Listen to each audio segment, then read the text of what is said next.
This is the adungu. Wobadde tumanye adungu yeno efaananako bw'otyo. It is olwangenda basuniamu ku swings butono, then after today tulinayo ka motivation olw'akantu kengenda obbayitira mu banywanyi bange abaagala oza epic music.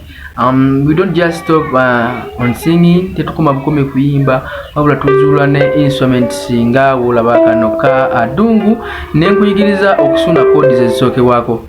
So tulinawo ngenda kukwatirira kodi mu adungu tulinamu kodi.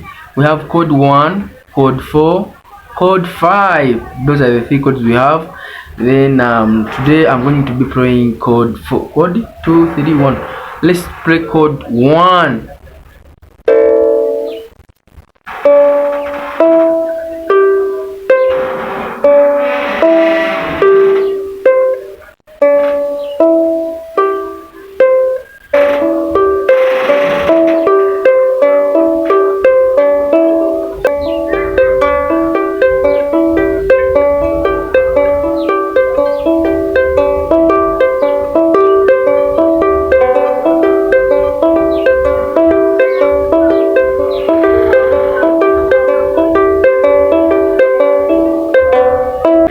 Yes, that was the first code. So bw'oyagala oyiga akantu kano osobola okukagula, you can inbox me once awo nenkuulira ebbeeyi yaako oba gye babutunda akali favorable akayinza okukolera omulimu omulungi.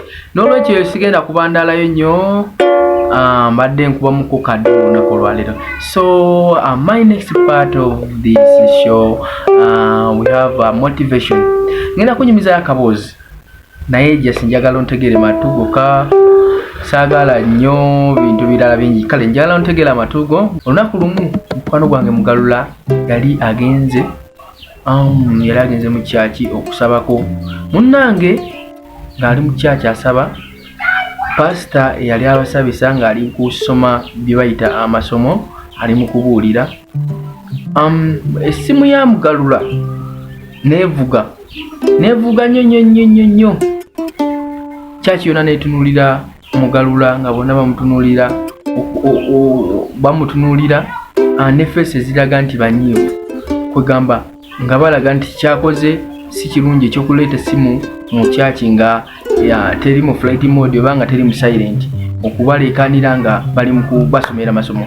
Munnange mugalula era pasita yennyini n'ayimirira n'amwogerako n'agamba, n'ayogera bubi nnyo eri ekikolwa kyakoze. Ngerayo omusumba yenna bw'alina okukola okustreamlininga abagoberezi be okumanya bamanye kiki ekirina okukolebwa mu kyaki. Munnange mugalula kyamuyisa bubi, tekyamukola bulungi.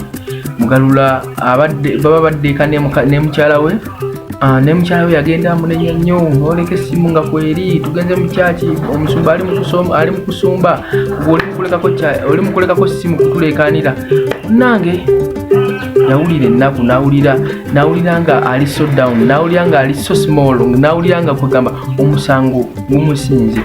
Mugalula yawulira nga kyaki emutamye, n'awulira nga takyagala kudda ku kyaki kubanga abantu bonna bamutaddeko bulemu nti yaleseeko essimu oba teyatadde essimu mu kanyonyi oba teyatadde essimu mu silent. Era okuva olwo mugalula tayagala kudda ku kyaki, era takyayagalira ddala kigambo kye bayita kudda ku kyaki. Munnange bwe yafuna obudde n'agendako ku kabaala ku kyalo kyabwe kwe baali babeera mugalula. Ne bamuleetera ku byokunywa ebitonotono, ne bamuwa ku mwenge n'anywa n'atamiira ng'era omuntu omulala era wayinza okunywa n'atamiira. Munnange bwe yatamiira, mugalula ecupa yali ku mmeeza ye n'agisembezaako sayidi zeeri n'asobola okufuna wawunzika omutwe. Bwe yawunzika omutwe, kati agenda ositulawo omutwe bw'ati n'akoona ku cupa eyo n'egwa n'eyatika, olw'okubanga yali alina ebirowoozo byali bimutokyalinga mu mutwe ogwo. Munnange mugalula yagenda okulaba ebbaala yonna emutunuulidde, abantu bonna ne bamutunuulira, neeweyita n'ajja waali. Mugalula kye yali asuubira nti baali bagenda mukuba oluyi olw'amaanyi, yali asuubira weyita okumuviiramu oluyi, yali asuubira weyita okumuleekaanira, yali asuubira weyita nti alina ekyakabi kyagenda okukola mugalula. Munnange ekyewuunyisa nno, weyita we yajja n'abudaabuda mugalula n'amugamba tumanyi like nabyo yitamu you are passing through a lot naye That is life. Obulamu bwe butyo, buli omu akola ensobi. Era weyita najja n'akuŋŋanya ecupa eyatise n'agitwala n'amuwembejja, kwegamba n'amuwembejja n'amubudaabuda. Mugalula olwalaba ekyo, kwegamba yali surprised nnyo, yali tayinza na kukikkiriza kyalaba, yali tayinza na kukkiriza nti ate abantu b'omu bbaala basympathizinze naye okusinga ab'omu kyaki. Era okuva ku olwo Mugalula tavanga mu bbaala eyo, era buli kawungeezi, buli lunaku agenda mu bbaala eyo n'atagenda mu kyaki. Kituwa kimwe kino? Kituwa kyakuyiga kimwe kino? Ekyokuyiga kiri mu kaboozi kaffe kano kiraga nti abantu basetolinga we bafunira emirembe. Mugalula yafuna emirembe mu bbaala okusinga mu kyaki. Salawo ositeyinge n'abantu abakuwa emirembe, ositeyinge mu kifo ekikuwa emirembe munywanyi. We live a moment. This life, just know we live once, and due to the fact that we live once, we have to enjoy this onceness. Okay, I sign out. My name is Oza Epic. If you want to learn about the adungu, just inbox me. I'll teach you some few lessons, some few tactics I know about it. Thanks for always watching. Large up on yourself.